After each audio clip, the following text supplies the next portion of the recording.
Hello dear students, today we will discuss about the GATE mathematics previous question 2025 का question number 18। ठीक है, तो इस क्वेश्चन में बेसिकली दिया गया है, देखिए पहले। ठीक है, स्टार्ट करते हैं। गिवन एक फंक्शन gx, y, ठीक है, मतलब कुल मिला के बोल सकते हैं टू वेरिएबल फंक्शन दिया है gx, y equal f(x, y) into e की पावर 2x प्लस 3y। ठीक है, और ये डिफाइंड है आर स्क्वायर पे, बिल्कुल डिफाइंड तो आर स्क्वायर वही होगा बिल्कुल। ठीक है, क्योंकि फंक्शन ऑफ टू वेरिएबल का क्वेश्चन है ये। ठीक है, तो यहाँ बोला है where f x y is continuously differential. ये इंपॉर्टेंट चीज़ है, ये याद रखिएगा। F x y is continuously differential non zero homogeneous function of degree 4।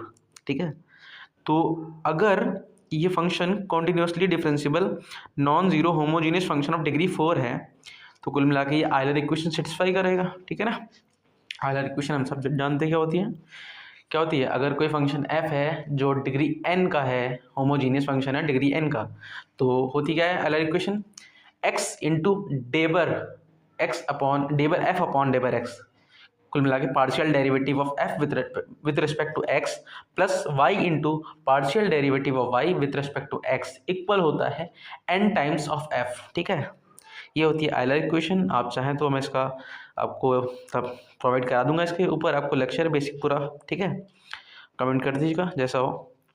ठीक है, तो हम ये जानते हैं, इसको नोट करके रख लिया है। ठीक है, ये हम लोगों ने नोट कर लिया एक तरह से। ठीक है, उसके बाद बोला है देन, अच्छा जी के लिए ये होल्ड करे, मतलब जी के लिए ये इक्वेशन होल्ड करे। कौन सी इक्वेशन है, x into partial derivative of x, मतलब partial derivative of g with respect to x plus y into partial derivative of g with respect to y, इनका सम जीरो होना चाहिए। ठीक है, तो कौन सी कंडीशन पर ये होल्ड करेगा। ठीक है, ऑप्शन दे रखे हैं, तो अब हमें क्या करना है, इसको सॉल्व करना है। ठीक है, तो चलिए सोल्यूशन देखते हैं इसका। ठीक है, कैसे स्टार्ट करते हैं, चलिए।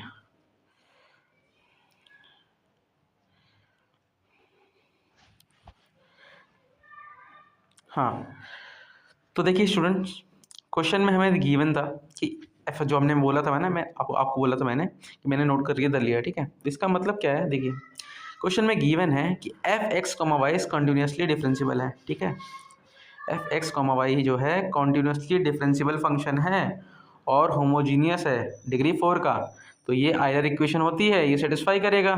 ठीक है, तो ये आयलर इक्वेशन होती है, सेटिस्फाई करेगा। तो हमारे पास ये इक्वेशन 1 हो गई। ठीक है, ये हमारे पास इक्वेशन 1 हो गई।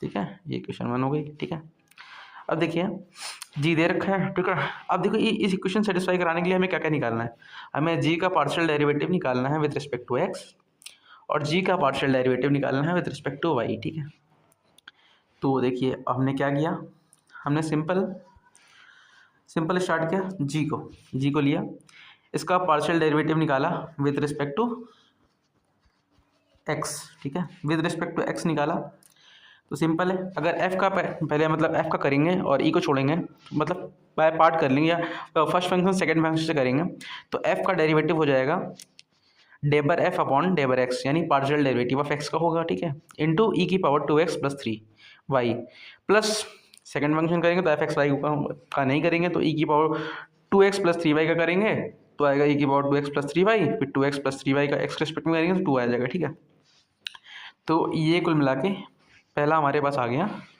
Partial derivative of g with respect to x. ठीक है, फिर मैंने क्या किया, इसी इक्वेशन में एक्स का मल्टीप्लाई करा दिया और इसके इक्वेशन नंबर 3 नाम दे दिया। ठीक है, कुछ बेसिकली कुछ किया नहीं है, ये ई की पावर 2x प्लस 3 कॉमन कर लिया है और एक्स से मल्टीप्लाई करा के लिख दिया। ठीक है, अब देखिए, अब मैंने क्या किया है, पार्शियल डेरिवेटिव ऑफ जी का निकाला है विथ रिस्पेक्ट टू वाई। ठीक है, तो क्या किया है, जैसे सेम ऊपर किया है वैसे नीचे किया है क्लियरली। ठीक है, आप लोग समझ जाएंगे।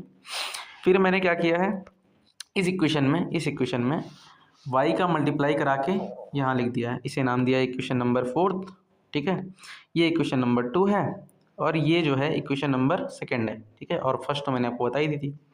अब देखिए होल्ड, अब ये मतलब ये जो है ना, ये होल्ड कर रहा है, कौन सी इक्वेशन को होल्ड कर रहा है, देखिए एक मिनट। ठीक है, तो ये जो है ये फंक्शन जो है इस इक्वेशन को होल्ड करेगा, तो कंडीशन क्या होनी चाहिए, ये था हमारा क्वेश्चन, ठीक है। तो ये इस कंडीशन को इसको सेटिस्फाई करेगा, ठीक है।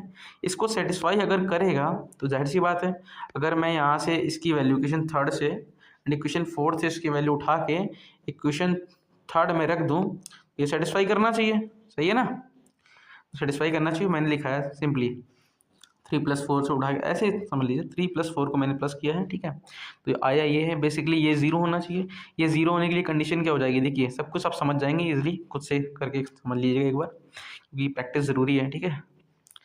तो मैंने बेसिकली क्या किया है, जब मैंने रखा तो एक फंक्शन ये बन रहा था, ये कुल मिला के फर्स्ट वाली इक्वेशन बन जाएगी। आप जब कॉमन लेके देखेंगे तो फर्स्ट वाली इक्वेशन बन जाएगी, उसकी जगह पे मैं 4 इंटू एफ रिप्लेस कर दूंगा फंक्शन ऑफ एक्स वाई, ठीक है।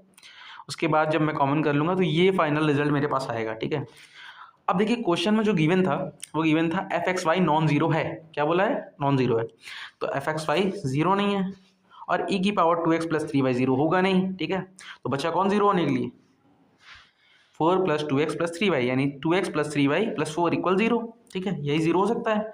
और अगर ये जीरो होगा तो हमारा कौन सा ऑप्शन ट्रू हो जाएगा, हमारा ऑप्शन ट्रू हो जाएगा ऑप्शन नंबर बी, ठीक है। तो बी जो है हमारा करेक्ट आंसर है, ठीक है। बी जो है करेक्ट आंसर है हमारा, ठीक है।